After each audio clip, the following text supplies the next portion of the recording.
Hi garden friends. Here's our habitat garden. So here's our myrtle. This is our songbird area. And it's going to take a little while for it to develop because what we have over here are some shrubs and they grow a little more slowly than some other plants. This one right here, this is the wax myrtle. And this one right here is the toyon. And then there's a little tiny one. I'm not even sure you can see it from this far away. This is a thornberry. I think that's what it's called. Let's double check. Red berry, oh, buckthorn. There we go. Red berry buckthorn. So these shrubs are going to provide habitat and food for all the little birds that love to sing in this part of our garden. And then this section here, this is Monarch Manor out here. And we've got lots of plants that the monarch butterfly, lots of nectar plants that the monarch butterfly will enjoy, right? So this one is our twinberry. Look at that. I'm trying to get it close on the flower there. Maybe if I get out of the, if I stop shading it, you'll be able to see the flower better. There we go. Look at that flower. So these plants over here provide nectar for the adult monarch. And pretty soon, we will be able to plant the, oh, I lost the name of it. Milkweed, there we go. Sometimes my brain just kind of forgets what I'm talking about while I'm talking. Pretty soon we'll be able to plant some milkweed all along here too, which is the host plant where the adult monarch butterfly likes to lay its eggs. So that'll be really exciting because hopefully then we'll get some chrysalises to watch in our habitat garden. And they'll learn that this is a great place for them to come and lay eggs, right? Because we're providing habitat. And then along our back, you can see all the ceanothus bushes in bloom. And the bees, that is Bee Boulevard. And I gotta tell you, the bees are there. They're so happy with the ceanothus. They're all over those California poppies too. Now remember the archway right there. That is Swallowtail Street. And we're going to get some California pipevine in the next month or so. And it's going to be a vine that grows over that arch.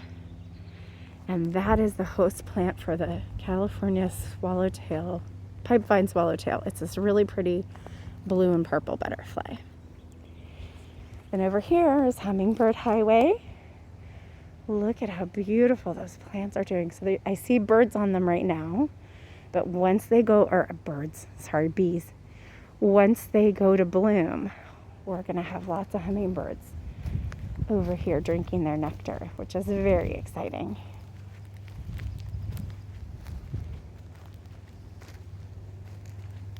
Here's our seaside daisy. That is a nectar plant for our pollinators that like to drink nectar, like hummingbirds and butterflies. That's a seaside daisy right there.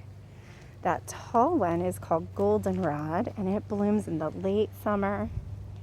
So remember when we were planning what to plant, we wanted to be sure and provide food for multiple seasons. You don't want to just provide food in the spring and then have nothing to feed your pollinators later in the year, right? So we've got to have things that are going to bloom in the spring, the summer, and the fall. Here's our sage and our cream bush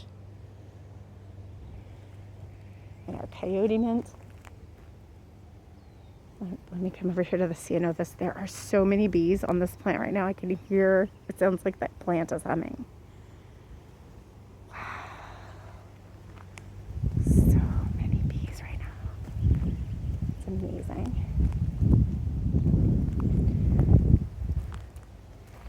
And then look, there's a toyon back there because that one ceanothus sort of leaned over into the snake and lizard habitat space.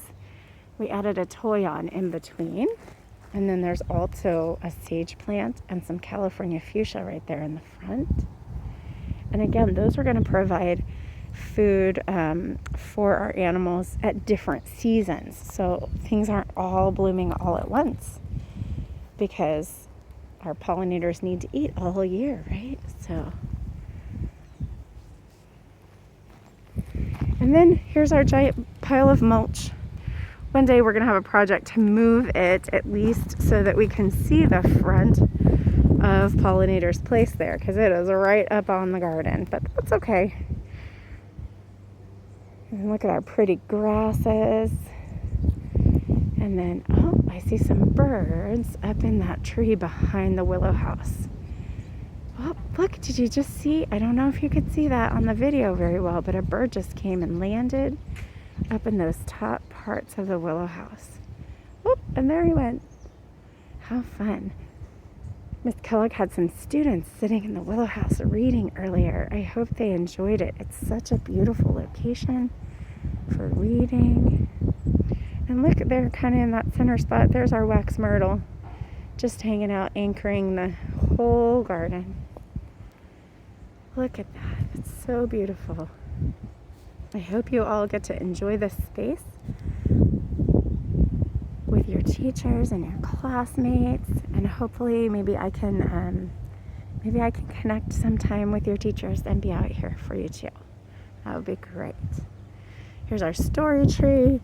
Now remember, at the story tree we've got these really cool new logs and stumps, but you want to check them and see if they feel sticky before you sit on them, because if they're sticky you're going to end up with sap on your jeans. So you can tell the new one from the old one, right? Because the new one's super colorful and the older ones are kind of gray. Their brown has all faded. Here's this one.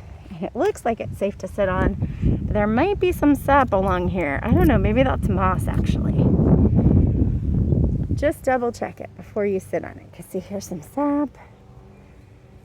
It doesn't feel sticky right now. I don't know though, if the sun got on it, it might feel sticky.